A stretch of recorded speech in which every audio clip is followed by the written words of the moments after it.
তাফসিরে কাশফের মধ্যে আল্লামা জমশেরি রহমাতুল্লাহি আলাইহি লিখেছেন, তাফসির ইবনে কাসিরের মধ্যেও ইবনে কাসির রহমাতুল্লাহি আলাইহি লিখেছেন, আল্লাহ রাব্বুল আলামিন যখন পৃথিবীর বুকে মানুষ সৃষ্টি করার ইচ্ছা পোষণ করলেন, ফেরেশতাদেরকে ডেকে বললেন, ওয়াইদ ক্বালা রাব্বুকা লিল মালাইকাতি ইন্নী জাইলুন ফিল আরদি খলিফা। ও ফেরেশতারা শোনো, আমি দুনিয়ার জমিনে মানুষকে সৃষ্টি করব। ফেরেশতারা যখন একথা শুনলো, তারা বলে, ওগো আল্লাহ, আমরা তো তোমার ইবাদত করার জন্য ঠিকই আছি। ফেরেশতারা বলছে, মানুষকে সৃষ্টি করে কি হবে? তারা তো মারামারি রাহাজারি করবে, নিজেরা নিজেদের সাথে ঝগড়া লেগে যাবে। ওগো আল্লাহ, আমরা তো তোমার ইবাদতের জন্য আছি। ওয়া নাহনু নুসাব্বিহু বিহামদিকা ওয়া নুকদ্দিসু লাক, আমরা তো তোমার ইবাদত, তোমার তাসবিহ পড়ার জন্য নিয়োজিত আছি, আবার মানুষ সৃষ্টি করার কি দরকার?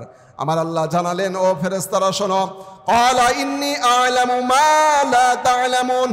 ও ফেরেশতারা, আমি আল্লাহ যেই ব্যাপারে অবগত আছি, যেটা জানি, তোমরা ফেরেশতারা কিন্তু সেটা জানো না, সুতরাং তোমরা মাতব্বরি করো না। ফেরেশতারা বুঝতে পারল আল্লাহ মানুষ সৃষ্টি করবেন এবং এটার মধ্যে কোনো রহস্য আছে, সুতরাং আল্লাহ আমাদের সাথে পরামর্শ করেছেন, আমরা পরামর্শ দিয়েছি, আল্লাহর বিপক্ষে পরামর্শ কিন্তু আমরা দিয়ে ফেলেছি। আল্লাহ চাইলেন মানুষ সৃষ্টি করতে, আমরা বললাম দরকার নাই, আমরা ইবাদত করছি। ফেরেশতারা অনুতপ্ত হলেন। আমরা সবাই জানি ফেরেশতারা যে ঘরটাকে তাওয়াফ করে, বাইতুল মামুর, যেটা সপ্তম আসমানে অবস্থিত আছে, সকল ফেরেশতারা বাইতুল মামুরের চত্বরে চলে গেলেন।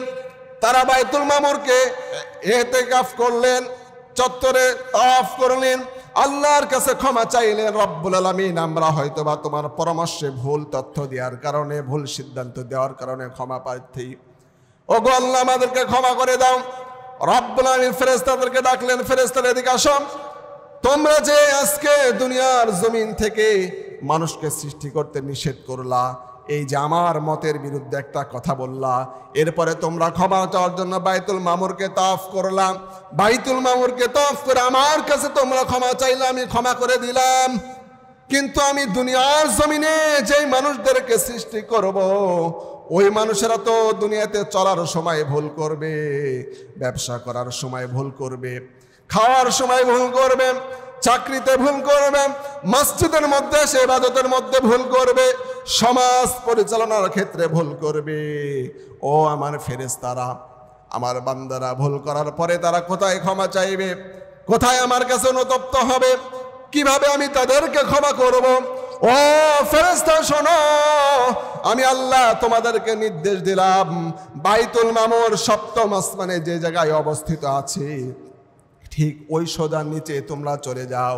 ওই সোজা নিচে যে এমন একটা ঘর বানাও, যেই ঘরের মধ্যে আমি এমন বারাকা, এমন হেদায়েত রেখে দিলাম রে ফেরেশতা, আমার বান্দারা দুনিয়ার জমিনে যখন ভুল ভ্রান্তি করার পর আমার ওই ঘরকে তাওয়াফ করবে, আমার ওই ঘরের কাছে যে আমারে বলবে, ও গো আল্লাহ, তোমার সব আম্বিয়ায়ে কেরাম এই ঘরটাকে তাওয়াফ করেছে, তোমার সব বড় বড় বুজুর্গরা এই ঘরটাকে তাওয়াফ করেছে, তোমার অনেক নবীরা এই ঘরটাকে বানাইছে। ওগো আল্লাহ, আমি নাখান্দা গুনাহগার, দুনিয়াতে শয়তানের ধোঁকায় পড়ে গুনাহ করতে করতে বিভিন্ন গুনাহ করে ফেলেছি। তোমার নবীদের বরকতে, তোমার ফেরেশতার মাধ্যমে ঘরকে তৈরি করেছো, সেই বরকতে ওগো আল্লাহ, দুনিয়ার সকল মুহাদ্দিস আইম্বে কেরাম যারা যারা বড় বড় ব্যক্তিত্ব ছিলেন, তাদের বরকতে এই ঘরকে তাওয়াফ করে তোমার কাছে ক্ষমা চাই। আল্লাহ গো, আমার জীবন জিন্দেগির গুনাহকে তুমি মাফ করে দাও।